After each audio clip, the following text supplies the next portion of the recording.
So the Premier League is underway today, which means everyone will be finalising their drafts. And today I'm here to show you my final Sky Fantasy Football draft. Before we get started, I just wanted to say I'll be going live tonight at 7:30 PM with Golden Goal on Twitter for a quick space to talk the final few minutes before the games kick off and just talk about some last minute Sky Fantasy stuff. So if that's the kind of thing you're interested in, make sure you head over to Twitter.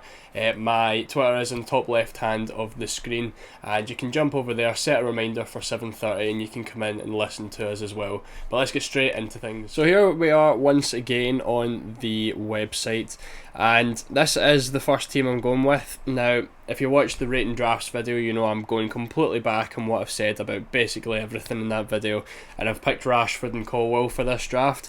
I'll go further on to that in a minute because I'm going to go into the spreadsheet and explain why. But yeah, so this is the draft I ended up going for. It looks like Kane is on his way, which is why one of the reasons as to why I've picked Rashford. It looks like Kane will be on his way to Bayern Munich. Which I actually think is quite unfortunate because I think it's good to have a good mix of drafts. A lot of people were having Kane and stuff, and a lot of people are not. And I think it's good to have a good mix, but I think with Kane leaving now, everyone's going to have a fairly similar draft. I went for Watkins in this team, purely for the captaincy in Gameweek 2, as well as having the 4 premiums for the rest of the captaincies. Nakamba is the enabler, Gibbs White for the Forest captaincy, Colwill because I needed him for the money, unfortunately. I absolutely hate going for him, but here we are for the first couple of weeks. And again, I'll explain my transfer plans as to why he's there and how quickly I'll be getting him back out. But yeah, I think for the 8.1 million range, there's not too many. I think the only one was maybe like a Paul Torres or Estepinian. I don't want to double up on the Brighton defence. Paul Torres, I don't want to go for him off the start. I think he's probably a riskier pick than Colwill is. And again, for the rest, there's just not that many fantastic options. So Colwill's in there. Martinez and Dunk basically have been in my team the whole time. Rashford will now be the captain for the Wolves game on Monday. And Johnston, I just think he's the best goalkeeper. At 6.5, he just enables so much more in the team. Again, allows the 4 premiums and stuff. And I think Palace look pretty decent defensively. In terms of the second team then, now this is kind of the team that I half prefer. If captaincies weren't a thing, I would much prefer this team. Now I've went for something slightly different. I've got about half the team different here. Johnson's still the same in goals, Duncan Martinez as well. I went for a double City defence purely because of the fantastic fixtures. This could change depending on the lineups. It's good that we can see the lineups obviously. So if Stones and Guardiola end up starting, this will be how the team looks. Saka and Salah, again, I think they're just 2 essential players. I think you need to have Salah off the start now for the captaincy on Sunday, now that Kane's not there. So a lot of people who planned on getting him in Game Week 3, it doesn't really work as much anymore. So you're kind of going to want him in for Game Week 1. Enzo, purely for the bonus points, and yeah, I think that's it. Actually, I don't know if I think I'm going to have Enzo in this second team for the captaincies for Chelsea. I think when I go on to the Luton game, I think Luton, yeah, and West Ham. I think the Luton and West Ham game, I'm going to have Enzo. I'll be on the spreadsheet anyway, so I can go in a minute of that. Gibbs White for the Forest captaincy. And then I've got Haaland, obviously, and Richarlison. Again, Kane's away, so I wanted to have at least one team with a Spurs attacker in it. And Richarlison's only 8 million, so I think he's going to be in there. Again, it's a bit of a riskier team, having Vardiol in there, having Richarlison in there. But again, it's the second team, and that's where you're able to make those moves. So the first team went for the more safer options, except Colwill, obviously, but he's just there because I needed him. And I can't have Basuma because the formation doesn't let me. Second team, going for a bit riskier. Richarlison, Vardiol and stuff as well. If Vardiol or Stones doesn't start, the plan is to move them on down to Rodri, because this was the team I had originally, but then I thought I might as well go for the double City defence, and then I'll move Gibbs White down to Nakamba and just keep the money in the bank for elsewhere.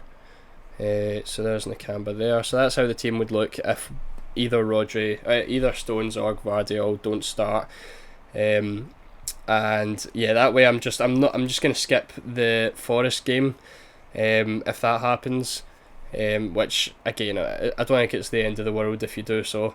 But that would be a skip for me if that happens, and then I've got Nakamba for the Luton West Ham single. So reasons as to why I've been a total hypocrite and went for Colwill and Rashford in my first team. I had another look at the best captaincies. Obviously Kane's not going to be there anymore, so had to jig things about. So Sunday I've went for Salah instead. Where's the next Kane captaincy? It would have been Spurs versus Bournemouth, and now I've had to go for Rashford. So Rashford is going to be the best captain in 2 of the first 3 game weeks, so I think I'm just going to start with him in one of my teams at the very least, and see how that goes. Where's the other Kane one? Kane was best captain here, Adam for Sheffield, and now I can just go for Haaland against West Ham instead. But if I go over here now to where the best captains are, based on who's in the first team, which is this one right here. So this is my first team in the bottom right. In terms of the best captains, I'm going to have literally the best captain in every single game except for West Ham and Luton. Every other one is marked off. So like I said, that's how that works. In terms of like Jackson, if we go over here, this is the kind of transfers I've got penciled in. So Gibbs White coming out in game week 2, the same as what everyone looks to be doing, and then getting Jackson in then, which is this week here. So, oh no, it's this week. Gibbs White plays against Sheffield, and then you get Jackson in, captain him versus West Ham, and then captain him against Luton. And he'll probably just stay in the team at that point. I think there's no real reason to take him out at an 8.2 striker. Rashford coming out again, I want to try to get him out as quick as possible. So that would be the 27th of August, which is this day here. So Rashford, you captain him against Forest, take him out and get Diaz in, if he's back fit, that is, for the Sheffield United game. And again, that's a day you see the City lineups, so if he's not playing, I can just go for another City defender at that point. Colwill, out for a 9 million. Now, this will be purely because I'm getting 1.5 million back from doing Rashford to Diaz. So once Rashford to Diaz is done on the 27th of August, I'm going to have 1.5 million left over to try get Colwill out, and I think I'll be able to go for a midfielder at that point. So if there's any, I get two games to see anyone that I'm looking at or interested in bringing in. I think I could end up going for a Richarlison or something as well and still have a mil left over.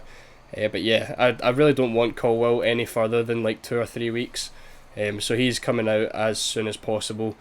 Rashford as well. So as much as I said don't have Rashford and Colwill and then put them in, I'm still getting them out after the first 2-3 weeks. So does it? I don't know. We'll see. But yeah, so that's the first team. In terms of the second team transfers, that's down here.